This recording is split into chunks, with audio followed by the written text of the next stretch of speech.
Assalamualaikum warahmatullahi wabarakatuh. Salam sejahtera bagi kita semua. Dalam kesempatan kali ini, kami dengan penuh semangat ingin mempresentasikan presentasi yang menarik mengenai isu yang relevan dalam masyarakat kita. Dalam tugas 14 Data Science, Etika dan Privacy Data ini, kita mengambil topik tentang bias dan diskriminasi yang disusun oleh kelompok 4. Dan anggotanya sendiri terdiri dari Dirga Marin Ramadan, Muhammad Hasan Albana, Sohabian, dan saya sendiri Ika. Dalam presentasi ini, kita hanya melibatkan 3 orang saja, karena Muammar dan Sohabian sedang berhalangan hadir. Sebelum kita memulai perjalanan ini, mari kita bayangkan dunia di mana setiap individu diperlakukan secara adil, tanpa memandang jenis kelamin, latar belakang, atau karakteristik tertentu. Melalui presentasi ini, kami akan mengajak kalian semua untuk memahami akar permasalahan, mengidentifikasi isu-isu utama, dan mengeksplorasi langkah-langkah yang dapat diambil untuk kesetaraan yang kita impikan. Baik, sebelum melanjutkan ke topik pembahasan, alangkah baiknya kita mengetahui terlebih dahulu apa itu bias dan diskriminasi. Bias adalah kecenderungan atau preferensi yang tidak adil terhadap seseorang atau kelompok berdasarkan karakteristik tertentu.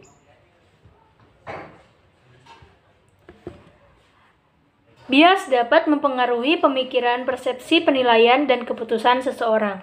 Diskriminasi adalah perlakuan yang tidak adil atau tidak setara terhadap seseorang atau kelompok berdasarkan karakteristik tertentu. Diskriminasi dapat terjadi dalam berbagai aspek kehidupan dan dapat bersifat langsung atau tidak langsung. Bias dan diskriminasi saling terkait dengan bias yang menjadi penyebab diskriminasi dan diskriminasi yang memperkuat dan mempertahankan bias. 3 isu pada artikel online terkait topik bias dan diskriminasi. Yang pertama, isu kesetaraan antara laki-laki dan perempuan, kedua bias gender pada masyarakat Indonesia, dan ketiga diskriminasi berbasis gender dalam penggunaan bahasa. Yang pertama, isu kesetaraan antara laki-laki dan perempuan. Artikel tersebut membahas isu kesetaraan antara laki-laki dan perempuan yang seringkali menghadapi bias gender. Meskipun laki-laki dan perempuan memiliki kemampuan yang sama dalam melaksanakan tugas-tugas gender, stereotip masyarakat seringkali membatasi peran perempuan berdasarkan kodrat fisiologis dan biologis. Bias gender ini dapat merugikan masyarakat secara menyeluruh karena ketimpangan antara laki-laki dan perempuan dapat mengganggu hubungan seimbang di antara keduanya. Artikel ini mengajukan pertanyaan mengenai makna kesetaraan gender, penyebab ketimpangan gender, aspek-aspek yang menjadi kajian gender, dan bagaimana menyikapi isu kesetaraan antara laki-laki dan perempuan. Pelanggaran etika itu diskriminasi berdasarkan jenis kelamin bertentangan dengan prinsip kesetaraan martabat manusia. Alasan terjadinya bias gender terjadi karena pemahaman yang salah atau terbatas antara perbedaan biologis dan fisiologis antara laki-laki dan perempuan. Stereotip masyarakat yang membatasi peran perempuan berdasarkan kodrat fisiologis dan biologis mengarah pada perlakuan yang tidak adil terhadap kaum perempuan.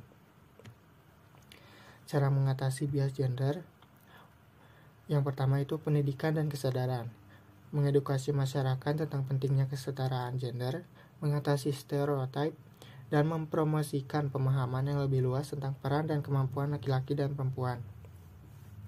Yang kedua, penguatan perempuan atau memberikan kesempatan yang adil dan setara bagi perempuan dalam berbagai aspek kehidupan, termasuk pendidikan, pekerjaan, dan kepemimpinan. Yang ketiga, penghapusan diskriminasi, menerapkan kebijakan dan hukum yang melarang diskriminasi berdasarkan jenis kelamin. Yang kedua, bias gender pada masyarakat Indonesia. Data statistik menunjukkan bahwa akses wanita terhadap hasil pembangunan masih lebih rendah dibandingkan pria dalam hal pendapatan, kesehatan, pendidikan, dan lainnya. Bias gender ini menciptakan ketidakadilan dan merugikan salah satu jenis kelamin. Bias gender juga tercermin dalam karakteristik gender yang membedakan maskulinitas dan feminitas. Pria seringkali dianggap tabu melakukan pekerjaan rumah tangga, sementara wanita sering diragukan kemampuannya dalam jabatan pekerjaan. Dampak dari bias gender termasuk diskriminasi gender, kekerasan, dan pelecehan seksual. Nah, yang selanjutnya untuk slide 9, di sini ada pelanggaran etika, ketidakpastian atau generalisasi yang berlebihan. Artikel tersebut membuat pernyataan yang tidak akurat atau generalisasi yang berlebihan tentang kondisi bias gender di masyarakat Indonesia tanpa didukung oleh data yang memadai, itu dapat dianggap sebagai pelanggaran etika dalam menyajikan informasi yang faktual dan akurat. Alasan terjadinya pelanggaran etika tersebut, bias gender terjadi karena adanya konstruksi sosial dan budaya yang menghasilkan peran dan harapan yang berbeda untuk laki-laki dan perempuan. Stereotip dan prasangka gender yang berkembang di masyarakat mempengaruhi cara pandang dan perlakuan terhadap pria dan wanita. Faktor-faktor seperti tradisi, norma, agama, pendidikan, dan media massa juga memainkan peran dalam mempertahankan bias gender. Berikut ini cara mengatasi bias gender. Yang pertama, mendidik dan mengasuh anak secara adil. Penting untuk memberikan pendidikan yang sama kepada anak laki-laki dan perempuan, mengajarkan mereka untuk menghormati dan menghargai perbedaan gender setara, memberikan kesempatan yang sama dalam mengembangkan potensi mereka. Yang kedua, mengedukasi seks dan karakter anak sejak dini. Pendidikan seks yang konversif dan inklusif dapat membantu mengatasi stereotip dan prasangka gender. Selain itu, mengajarkan nilai-nilai seperti kesetaraan, penghargaan, dan empati sejak dini juga penting. Yang selanjutnya, di slide 11 ada diskriminasi berbasis gender dalam penggunaan bahasa. Artikel ini membahas diskriminasi berbasis gender dalam penggunaan bahasa. Bahasa sering digunakan untuk menekan perempuan dalam masyarakat patriarki. Perempuan menghadapi diskriminasi bahasa dalam dua hal, bagaimana mereka diajari untuk berbahasa, dan bagaimana bahasa memperlakukan mereka. Ada perbedaan dalam penggunaan bahasa antara pria dan wanita, yang dapat terlihat dalam beberapa bahasa seperti bahasa Inggris. Perempuan sering dijadikan objek dan tersudutkan dalam penggunaan bahasa. Artikel ini membahas faktor-faktor untuk pelanggaran etika diskriminasi berbasis gender dalam penggunaan bahasa, yaitu di sini menyampaikan pandangan atau interpretasi yang tidak adil atau membatasi peran atau kemampuan satu gender tertentu berdasarkan stereotip atau prasangka gender. Penyebab terjadinya diskriminasi tersebut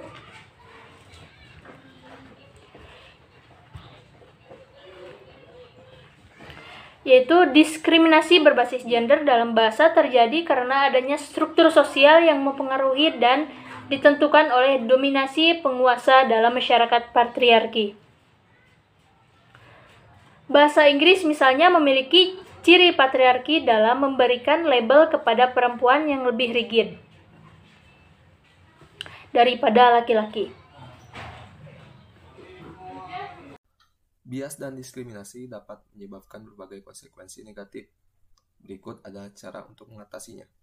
Yang pertama, kesadaran dan pendidikan. Meningkatkan kesadaran akan diskriminasi bahasa dan dampaknya terhadap perempuan melalui pendidikan dan kampanye yang melibatkan masyarakat.